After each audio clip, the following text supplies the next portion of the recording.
बुद्धिमान मंत्री। एक बार की बात है, एक रियासत के मंत्री ने राजा को अपने बेटी के विवाह समारोह में निमंत्रित किया। जब राजा अपने परिवार के साथ विवाह समारोह में पहुंचा, तो मंत्री उन्हें सम्मानपूर्वक विशिष्ट आसन पर बैठाने ले गए। तो मंत्री ये देखकर बहुत लज्जित हुआ कि एक सफाई कर्मी वहां बैठा हुआ था। उसने सफाई कर्मी को सभी के सामने वहां से उठा फेंका और उसे बहुत डांटा। सफाई कर्मी ने बहुत अपमानित महसूस किया और बदला लेने की योजना बनाने लगा। अगले दिन सुबह वह जब राजा का कक्ष साफ कर रहा था, तभी वह जानबूझकर बड़बड़ाया, राजा कितने नादान हैं, उन्हें ये पता नहीं कि रानी और मंत्री के बीच क्या चल रहा है। राजा आधी नींद में था। ये क्या बकवास कर रहे हो? उसने पूछा। महाराज, मैं पूरी रात सो नहीं पाया, मैं तो नींद में बड़बड़ा रहा था, सफाई कर्मी जवाब में बोला। हालांकि उसकी बात सुनकर राजा के मन में संदेह के बीज पड़ गए थे। राजा अब मंत्री से चिढ़ने लगा और समय समय पर अपमानित करने लगा। एक दिन तो उसने द्वारपालों से यह तक कह दिया कि वो मंत्री को महल में घुसने ही ना दे।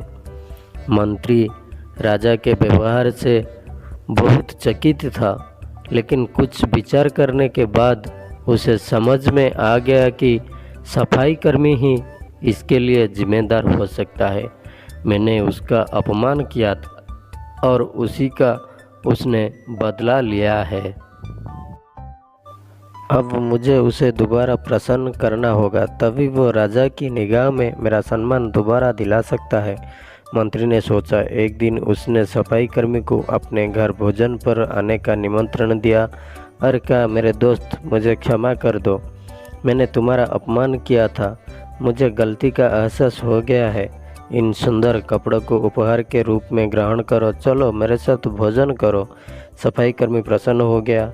वो सोचने लगा, मंत्री तो अच्छा आदमी है, मैंने ही उस दिन गलती कर दी थी।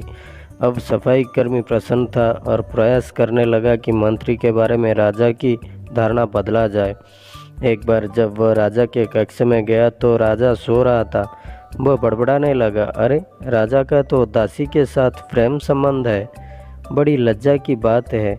राजा ने उसका बड़बड़ाना सुना तो उठकर बैठ गया। राजा ने सफाई कर्मी को बहुत डांटा।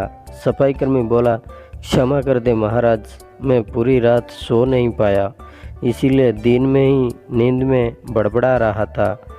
राजा को अपनी गलती समझ में आ गया।